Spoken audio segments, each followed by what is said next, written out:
RTHK Radio 3. You're listening to Brunch with me, Noreen Mir, on this Tuesday morning. Now, in the next 15 minutes or so, we're getting ready to experience the magic of Christmas, because this Saturday, on the 21st of December, we're going to be hearing about the enchanting sounds of the City Chamber Orchestra of Hong Kong. It will fill the Sharton Town Hall Auditorium as they perform the beloved scores to the Snowman and the Bear. And I'm really excited to be joined by two talented young vocalists who will bring this timeless story to life. Joining us in the studio this morning is Gabriel Ma and also Olivia Hyde. Good morning to you both. Good morning. Thank you so much for being with us this morning. We're also finally live on Facebook, so do join us this morning there. Noreen Mir on RTHK Radio 3, and we'd love to hear from you. So maybe, Gabriel, we'll start off with you first. Give us a background of the stories, if our listeners aren't so familiar with them. Well, The Snowman is all about a little boy in England, and during the day he builds a snowman. What does he use for? What does he use? He finds some coal for the snowman's buttons. He then tries out a carrot, then realizes a tangerine was better for a nose, and then he made a snowman. And of course, there's a green hat somewhere along the way. After building the snowman, it's been a long day. He goes to sleep, and in the nighttime, the magic happens. The snowman comes alive, and he looks out the window and says, "Oh my God, the snowman's coming towards me!" And he goes down, grabs the snowman, takes him around the house.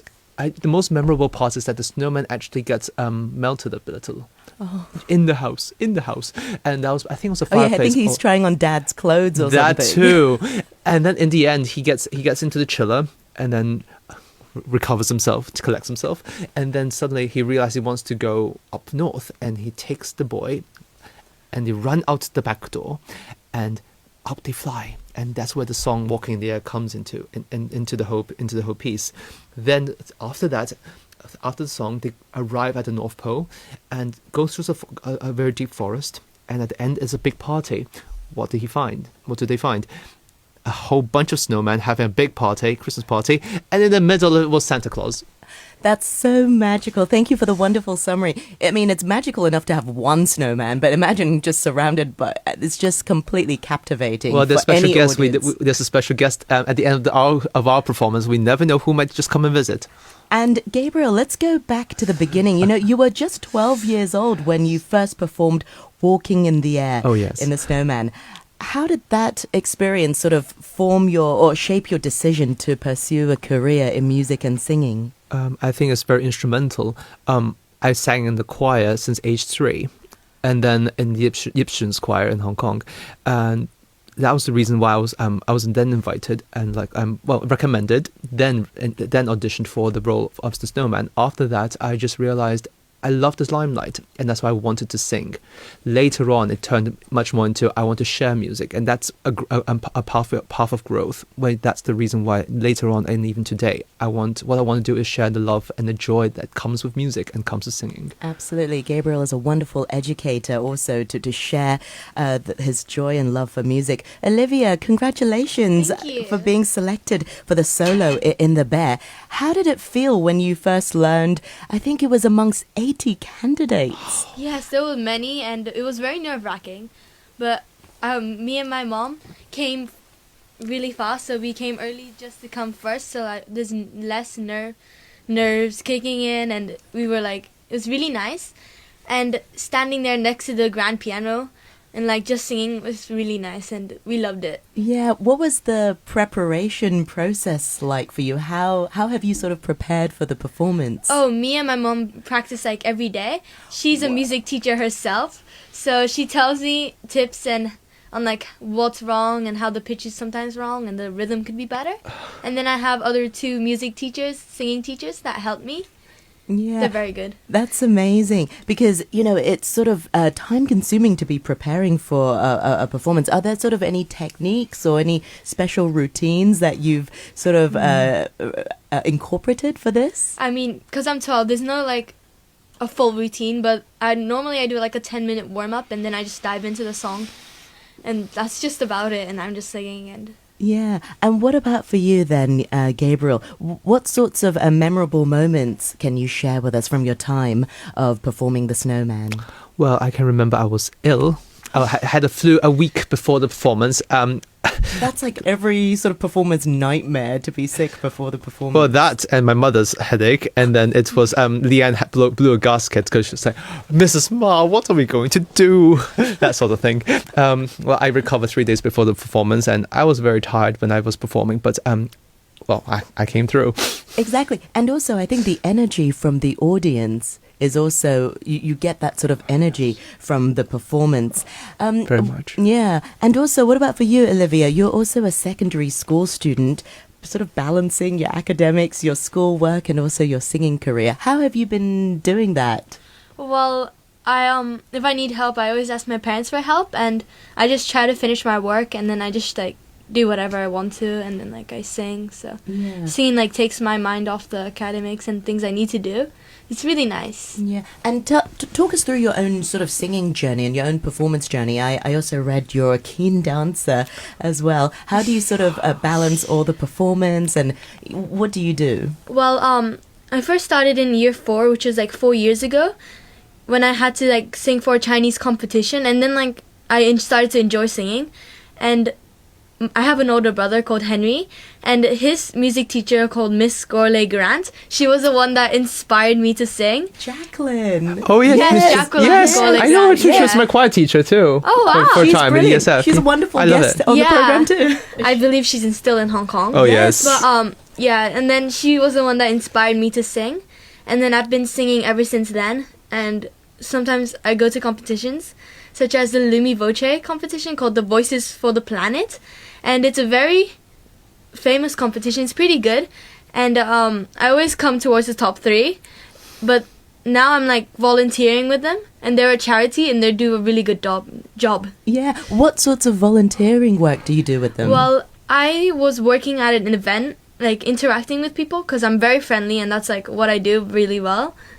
And because I don't have much knowledge as the other people do. Yeah. So that's what I do. That's a very important role. And I love the fact that you gave Miss Grant Jacqueline a wonderful shout out. And that goes to all teachers. You know, I think the best kinds of teachers are the ones that sort of inspire your students outside of the classroom, you know, just paying attention to their talents and how it can really change the trajectory of someone's life and passion also. Back to you, Gabriel. How does this performance sort of compare to your previous performances? You've performed in many different sorts of situations. What's different about this one? Well, there's once, just harking back what Olivia said, actually the narrator this year, Miss Deborah Jones, is my music teacher in secondary school. Wow, it goes sort of full It's a full circle. You never know when you're going to cross paths with them in a professional setting. Yes, Miss Jones and I had many a performance. I think the last time I did was The Wall by Pink Floyd in school with her. And well, this one is definitely most memorable because it's a full circle where I started off as a child, came back as, well, right now I'm coming back as a bear.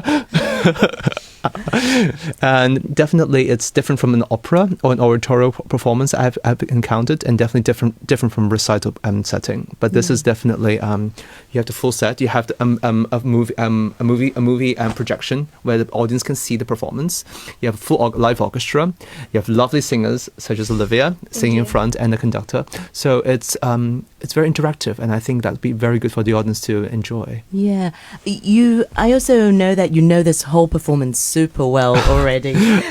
What aspects do you find sort of most exciting or maybe challenging? I think it's for the young soloists such as Olivia. The challenge would be about the waiting time, because we have quite a bit of storytelling to do before the singer gets to sing. So I think the waiting time is definitely a challenge, because you have to keep the focus and not be overwhelmed by it, or starting to say, let's me look over who's doing. Oh, that person in the audience is doing something. And get distracted. Yeah, I suppose so. What about for you then, Olivia? What do you find sort of most exciting or maybe challenging so far? Well, I would, if I'm performing on stage, which is going to be next Saturday, I believe, or this Saturday, I would love to stand up and sing. I think that would be the most exciting part.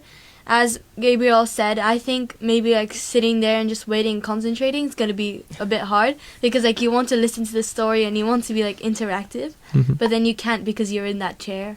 Absolutely. And I think that sort of goes beyond not just perhaps, performers like yourselves. I think it goes for every performer. And I should imagine, not that I'm a performer, but you have to sort of be in the zone, but you're also sort of enjoying the performance. I mean, can you do both? I don't know. It sounds challenging because you also want to enjoy the show, but you have to sort of stay in your element and not get distracted also. Let's talk about, what do you hope the audience will sort of feel as they're in the performance watching? What do you hope is the key message, or maybe not just the key message, but the feelings that they'll get? Because it's a special time of the year. It's not just a regular sort of performance. It's sort of Christmas has a special vibe about it, and I feel like performances during Christmas has a sort of warming. I don't know. What do you hope they'll sort of achieve, Gabriel? I think a family for sure, and I think there's definitely a gratefulness to everything, and even throughout the story, the story comes out where the boy. Well, I'll give a snippet where the boy comes back and wonders if he actually had this real encounter with the snowman, because the snowman just melts at the end. So is everything real? It's a surreal situation where we are pulled into the story, but the most important part is that we are always there for each other. And it's not just the parents, of course, but also the relationship they build with the snowman and the bear. And it takes us throughout life, I think. We find a bit of childhood even in adulthood. Yeah, absolutely. Well summarized. And what about for you, Olivia? Continuing on what Gabriel said, I think it's about the Christmas spirit, like the festive spirit. And like, because it's just like right before Christmas, it like really gives up the festive spirit and like really cheers you up for before Christmas. Yeah. And that believe in Santa and... Absolutely, yes, I still do. I think the magic is there. The magic is there. We're just coming up towards the news. I wish you both the best of luck for the performance. Thank you so much for being with us this morning, Olivia Hyde and also Gabriel Ma. Best of luck, and I hope our listeners will still grab the chance to grab the tickets, because the City Chamber Orchestra of Hong Kong will fill the Sha Tin Town Hall Auditorium with the Snowman and the Bear this Saturday on the 21st of December. There are still tickets left, I believe, so do hopefully you'll get your tickets as well. And also, one thing I love about performances like this is I think people are familiar with the storyline, but it's always so amazing to watch different interpretations of the magic that the performers will bring to the stage. Meanwhile, thank you so much for your time, Olivia and Gabriel. Do you have a Christmas message for our listeners? Merry Christmas!